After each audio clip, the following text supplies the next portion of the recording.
Bonjour très chers collègues, bonjour très chers abonnés. J'espère que vous allez très bien. C'est Jean-Sine Kunga, je suis ingénieur des bâtiments et travaux publics et formateur de logiciels de génie civil. Alors bienvenue dans notre deuxième partie sur cette formation, sur Robot Structural Analysis, communément appelé RoboByte. Voilà, donc nous sommes à la deuxième partie de notre formation concernant le titre comparatif de notre projet d'un abribus. Voilà, qui a été modélisé bien sûr sur l'onglet portique spatial, que nous allons importer sur l'onglet treillis spatial, de manière à ce que nous puissions faire la comparaison du résultat entre les deux. Voilà.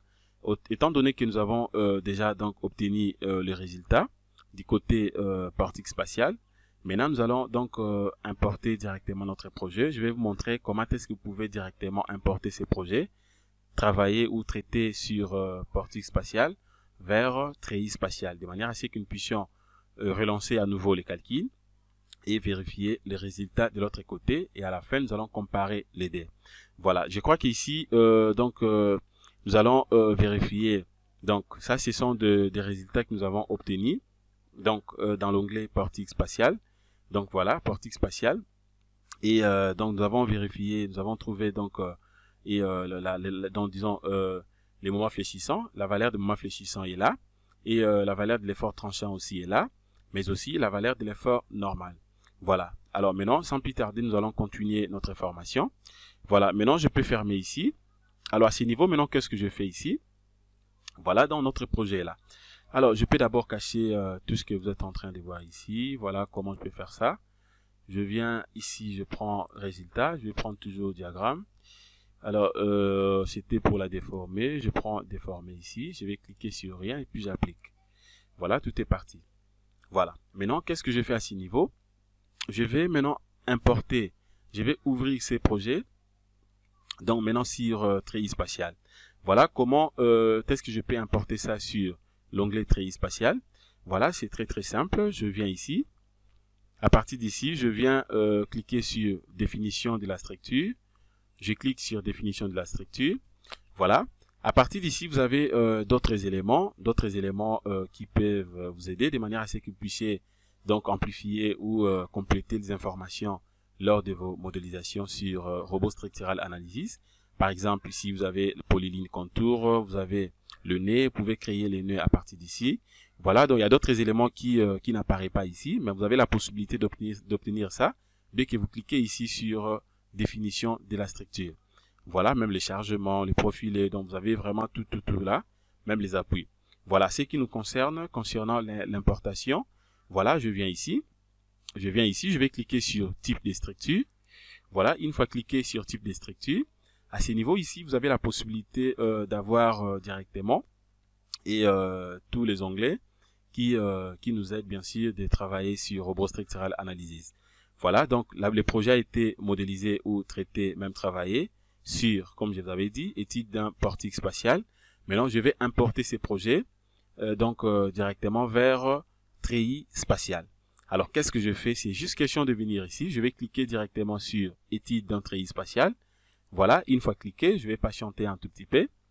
Je suis en train de patienter le temps que l'importation s'efface sans problème. Voilà. Je vais patienter. Voilà, donc là, je viens déjà d'importer le projet. Je suis maintenant sur treillis spatial. Alors, à partir d'ici, je peux cliquer ici. Voilà, je suis directement en 3D. Voilà, je suis directement en 3D. Vous pouvez peut-être vous dire que, mais comment il n'y a pas les sections de profilés n'apparaissent pas, tout là. Absolument, donc c'est juste question de cliquer ici. Une fois que je clique ici sur croquis des profilés, j'ai directement la possibilité d'obtenir mes sections. Mais vous allez voir ici que la légende aussi n'est plus là, la légende plutôt est partie. En réalité, la légende est toujours là. Alors c'est juste question d'afficher ça. En fait, ici, lorsque vous importez, c'est comme si que vous voulez reprendre tout à zéro. Mais en réalité, c'est pas le cas. Voilà, donc je viens ici, je vais prendre édition. Et je prends édition ici. Qu'est-ce que je fais? Voilà, donc je prends affichage plutôt. Je prends attribut. Voilà, donc je viens ici, je vais cliquer sur désignation par couleur. Je vais cocher profiler légende par couleur. Je vais cocher encore quoi? Bon, je prends même espacement aussi, donc épaisseur plutôt. Et puis j'applique. Voilà, et puis je ferme. Voilà, tout est là. Voilà. À ce niveau, maintenant, je viens d'obtenir les tout. Voilà. Donc, vous avez la possibilité même de vérifier pour certifier si réellement, à présent, vous n'êtes plus sur Portic Spatial, vous êtes maintenant sur Treillis Spatial. Voilà, nous allons vérifier ça ensemble pour vous. Pour vérifier, c'est simple. Comme je vous avais montré, c'est juste question de rentrer ici. Je prends définition de la structure, je clique là-bas, je viens ici. Voilà, je clique ici. Vous allez voir maintenant, voilà. Maintenant, je suis ici. Étude dans Treillis Spatial. Voilà, donc maintenant, c'est ça qui est cadré. C'est double cadré. Je ne suis plus ici. Maintenant, je suis sur Treillis Spatial. Voilà, donc en fait, c'est ça la vérification. Je peux annuler ça et puis je ferme. Alors, je peux vérifier aussi, et est-ce que mes chargements sont toujours là? Oui, absolument, il n'y a rien qui est parti. Je peux venir ici, je prends, voilà, et puis je peux cliquer directement ici. Voilà, donc tout est là. Tout est là. Ça, c'est le fait du vent que j'avais appliqué. Mais aussi, vous pouvez vérifier la combinaison. Donc, vous avez les tout est là. Il n'y a rien qui vient de partir ici. Alors, maintenant, qu'est-ce que je fais ici pour directement entamer cette comparaison? Alors, à ce niveau, maintenant, qu'est-ce que je fais ici? Je vais tout simplement relancer les calculs. Je suis censé de relancer les calculs. Avant de relancer, qu'est-ce que je fais? Je vais toutefois vérifier. Je prends analyse, vérifier structure. Ici également, tout est bien. Nombre d'erreurs 0, nombre d'avertissements 0. Je ferme. Et puis, je relance les calculs. Je relance les calculs. Je vais patienter. Je vais patienter un tout petit peu. Voilà. Donc, je viens de relancer les calculs. Voilà. À partir d'ici, maintenant, comme je viens de relancer les calculs, je peux directement passer au niveau de vérification de résultats. Alors, observez. Observez. Vous allez voir une différence ici. Voilà. Alors, la différence, en réalité, la différence entre les deux, la différence qui existe entre un portique spatial et un treillis spatial, nous le savons très très bien. Dans un portique ici, on peut appliquer les chargements, soit au niveau des barres, ou bien au niveau des nœuds. On peut créer même un nœud, comme ça on applique directement notre chargement. Là nous sommes dans portique spatial, c'est-à-dire qu'il n'y a pas de problème. On peut appliquer notre charge, soit directement sur les barres, ou on peut créer un nœud, on applique directement sur le nœud.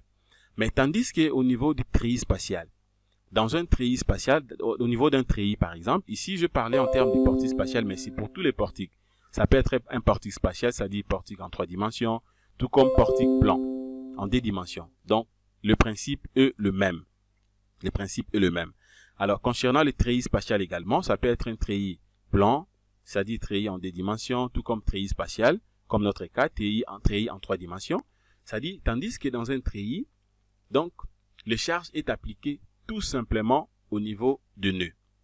Tout simplement au niveau de nœud. Voilà, donc c'est ça la différence. Donc, dans un treillis, les charges est appliqué tout simplement au niveau de nœud. On ne peut pas appliquer les charges au niveau de barre dans un treillis. Alors, voilà, c'est pour cela que vous allez remarquer ici que même, même, disons comment, donc même nos valeurs, ici, donc, on aura donc des valeurs vraiment différentes avec celles que nous avons trouvées du côté portique spatial. Pourquoi? Je m'explique. Vous allez comprendre avec moi ici que, en réalité, toutes les charges qui ont été appliquées au niveau des barres ici, ce sont des charges négligeables.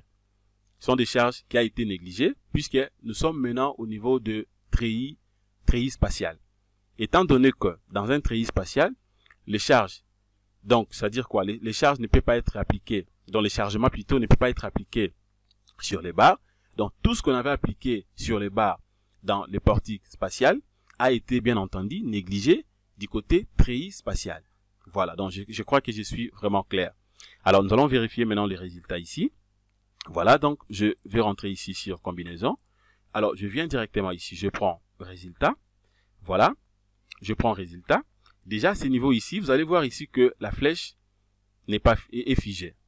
La flèche est figée, puisque nous savons très bien qu'on ne peut pas obtenir la flèche lorsque vous appliquez, par exemple, on ne peut pas obtenir la flèche, par exemple, à l'extrémité.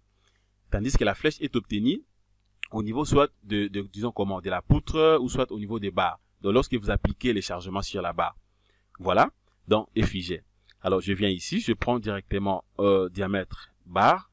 Voilà, je clique. Voilà. Observez avec moi ici, vous allez voir la différence. Voilà, donc vous allez voir ici que, donc, à ce niveau, tout est figé. Tout est figé. Donc, vous n'avez pas la possibilité de vérifier donc les moments fléchissants suivant les trois directions, suivant la direction bien sûr des Y, suivant la direction des X, mais aussi suivant la direction des Z. Donc, vous n'avez pas cette possibilité de vérifier les moments suivant les trois directions ou les trois axes. Vous n'avez pas non plus aussi la possibilité de vérifier les bités du sol élastique. Au cas où on avait peut-être aussi une hauteur sous-sol par exemple, on n'avait pas cette possibilité-là, donc vous n'avez pas la possibilité de vérifier ça. Mais, vous pouvez tout simplement vérifier l'effort normal. L'effort normal est possible. Pourquoi? Puisque nous sommes dans un cas d'un treillis. C'est comme je viens de vous dire là. Toutes les charges qu'on avait appliquées au niveau des barres, ce sont des charges négligeables. Puisque nous sommes maintenant dans un cas d'un treillis. Étant donné que les charges dans un treillis sont appliquées au niveau des nœuds, donc tout ce qu'on avait appliqué au niveau des barres, ça sert à rien. Ce sont des charges forfaitaires, ce sont des charges négligeables. C'est pour cela que vous allez remarquer ici, il n'y aura pas de déformation. Voilà déjà donc la différence. La première différence par rapport à cette comparaison. Voilà. C'est pour dire que si, maintenant, nous sommes au niveau de, nous allons répondre par rapport à l'intitulé de la formation. Voilà. Ici, maintenant, je suis au niveau de, donc, ça c'est, donc, nous étions au niveau de, portique spatial. C'était portique spatial, ce n'était pas portique plan. Voilà, je peux écrire ça comme ça, portique spatial. Voilà. Maintenant, nous sommes au niveau de treillis spatial. Je peux abréger ça par la lettre TS. Voilà. Alors, si c'était, par exemple, une interrogation et que je vais répondre par rapport à ce que je suis en train de voir ici devant moi, à partir d'ici, déjà, je dirais que les moments fléchissants ici, que ce soit, donc, suivant la direction des X, suivant la direction des Y, et suivant la direction des Z ici, voilà, n'existait pas. Je vais faire ça comme ça, donc n'existait pas. Voilà, je ne dirais même pas égal à 0, mais n'existait pas, donc il n'y en a pas. Puisque nous le savons très bien qu'en réalité, même dans les cours de mathématiques, 0 aussi c'est un nombre. Voilà, donc 0 aussi c'est un nombre, donc c'est une valeur. N'existait pas. Mais aussi, et l'effort tranchant également, bien sûr suivant les deux directions, direction de Y et Z, voilà, direction de Y et Z aussi n'existait pas. Voilà, n'existait pas. Donc, et ce qu'on peut trouver à ce niveau, c'est tout simplement l'effort normal, suivant la direction bien sûr des X, l'axe des X. Voilà, je vais rentrer d'abord ici. Je vais vérifier maintenant la valeur de l'effort normal et nous allons comparer avec ce qu'on avait trouvé de l'autre côté. Voilà, je prends donc effort normal ici et puis j'applique. J'applique, voilà, l'effort normal est là, le diagramme. Je viens ici, je vais prendre donc paramètres, je vais cocher description, différencier, uniforme, comme d'habitude, et puis j'applique. Voilà ce que j'obtiens. Voilà, donc l'effort normal est là. Et la déformation de l'effort normal, donc c'est-à-dire quoi, l'effort normal max, ça fait 6,22 kN. Voilà, 6,22 kN. Voilà, donc je viens à partir d'ici. Voilà, donc l'effort normal ici, ça fait 6, combien? C'est 6,22 kN. 22 kN. Voilà, 22 kN. Voilà, vous allez voir que l'effort normal que nous avons trouvé ici, dans le type de treillis spatial, est complètement différent avec ce qu'on avait trouvé de l'autre côté. Voilà, donc est vraiment complètement différente. Donc il y a vraiment un écart là. Ici on avait trouvé 7,94, de l'autre côté ça fait 6,22 kN. Voilà. Et puis je vais rentrer ici. Et après maintenant qu'est-ce que je fais ici? Alors je vais d'abord cacher l'effort normal. Je cache. Je vérifie maintenant quoi? Les réactions d'appui. Voilà, je prends réactions d'appui ici. Voilà, ces niveaux ici, je peux vérifier les réactions d'appui. Je peux avoir ça suivant donc les trois directions. Mais sauf que je n'ai pas la possibilité d'obtenir les moments au niveau des appuis. Mais tandis que lorsqu'on avait calculé du côté portique spatial, on avait cette possibilité de vérifier les réactions d'appui, y compris les moments au niveau des appuis. Voilà, donc c'est complètement différent. Je vais appliquer ici. Quand j'applique, voilà ce que j'obtiens. Et puis je peux cliquer ici, description, j'applique. Voilà. Voilà, donc vous avez la possibilité d'obtenir les réactions appui. Et ici, c'est seulement suivant des axes, des directions. Et l'axe des X et l'axe de Z. Ça, ce sont les réactions appui. Je peux cacher ça et j'applique ici. Alors, maintenant, je peux vérifier aussi quoi? Je passe maintenant au niveau de la contrainte. Voilà ces niveaux. Donc, c'est disons comment, la même chose. À ces niveaux ici, vous ne pouvez pas vérifier, par exemple, la contrainte minimale. Vous ne pouvez pas vérifier de la flexion. Vous ne pouvez pas aussi vérifier la contrainte des cisaillements. Donc, tout est figé. Donc, ce n'est pas possible. Pourquoi? Puisque les chargements à ces niveaux ici ne sont pas appliqués au niveau des barres. Voilà. La raison, c'est tout simplement ça. C'est la raison majeure. Voilà. Je vais vérifier d'abord la contrainte normale. Max. J'applique. Voilà. Ça, je peux quand même vérifier. Voilà. Et après, ça reste quoi également? Et je peux cacher ça maintenant. Et puis, je m'en vais aussi au niveau de la déformation. Je prends déformer. Après, qu'est-ce que je fais maintenant ici? Et je vais cocher déformer. Et puis, j'applique d'abord pour voir d'abord la déformation. Voilà, pour voir d'abord la déformation, je clique d'abord sur rien ici. Voilà, je vais cliquer d'abord sur rien. Voilà, qu'est-ce que je vais faire ici? Je clique d'abord ici. J'applique. Voilà, et puis vous pouvez soit lancer ici. Quand je lance, voilà, vous allez voir comment, en quelque sorte, comment est-ce que la structure va se déformer.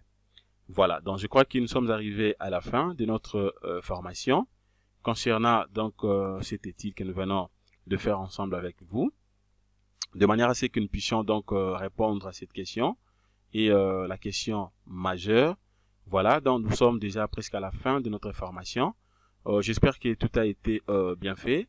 Et donc c'était tout simplement pour essayer un peu de répondre à une question et qui a été posée, de manière à ce que nos chers abonnés puissent avoir vraiment la maîtrise des logiciels que nous appelons Robot Structural Analysis, communément appelé RoboByte. Voilà, donc là, à partir d'ici, nous venons de répondre à notre question de l'étude comparative des résultats d'un abribus de portée spatiale vers treillis spatial. Voilà. Alors maintenant, c'est que je peux tout simplement vous dire. Voilà. Je peux vous dire ceci. Alors, lorsque vous voulez faire un projet, vous voulez par exemple travailler sur un projet, traiter un projet, premièrement d'abord, ça ne vaut pas la peine directement de prendre les projets et puis vous venez directement ici, vous prenez par exemple nouveau projet ici, vous commencez directement à modéliser soit à partir d'ici ou bien ici ou de l'autre côté. Mais ce qu'il faut faire premièrement, dès que vous avez un projet, il faut d'abord comprendre d'abord les projets, étudier d'abord les projets en question et savoir d'abord ce que vous recherchez dans ces projets, l'objectif des calculs ou des dimensionnements que vous allez faire. C'est pour avoir quoi? L'objectif de l'étude que vous allez effectuer, c'est pour avoir quoi? Et c'est à fonction de ça maintenant que vous allez vérifier d'abord est-ce que les projets que je vais traiter ou les projets que je suis en train de travailler, je peux modéliser ces projets. Est-ce que ça serait important de travailler ces projets à partir, par exemple, de l'étude d'un portique spatial? Est-ce que c'est un portique? Ou bien c'est un treillis? Est-ce que c'est un treillis spatial? Ou c'est un treillis plan? Ou c'est un portique plan? Ou bien c'est un projet que je vais modéliser, par exemple, directement sur l'onglet conception d'un bâtiment? Ou bien je peux le faire directement sur étude d'une coque, par exemple? Ou bien je peux modéliser ça directement ici sur conception des armatures d'éléments béton armé. Voilà, donc dès que vous avez déjà donc la maîtrise de ce que je viens de vous dire là, vous aurez la possibilité de faire un bon projet, de travailler très bien, de modéliser correctement sur Robot Structural Analysis et de faire aussi de bonnes études. Et à la fin, vous aurez aussi de bons résultats. Puisque ce qui est vrai, Robot, c'est un bon logiciel, c'est un logiciel très très puissant qui a été bien sûr travaillé par des professeurs, de grands professeurs alors, mais lorsque vous introduisez mal vos données, vous modélisez mal aussi les projets, le robot aussi ne peut pas vous donner de bons résultats. Voilà ce que je voulais tout simplement vous signaler dorénavant. Alors, merci de votre disponibilité. Ce que je vais vous demander, partagez mes vidéos, likez mes vidéos, n'oubliez pas de commenter mes vidéos. Si vous avez des questions, n'hésitez pas de m'écrire directement via donc mon email, je vais répondre par rapport à toutes vos questions. Même aussi, si vous avez des projets que vous souhaitez travailler avec moi, vous avez des projets que vous souhaitez traiter avec moi, n'hésitez pas de m'écrire, comme ça je vais vous assister par rapport à ce que vous allez demander. Merci de votre disponibilité, passez une excellente journée, au revoir.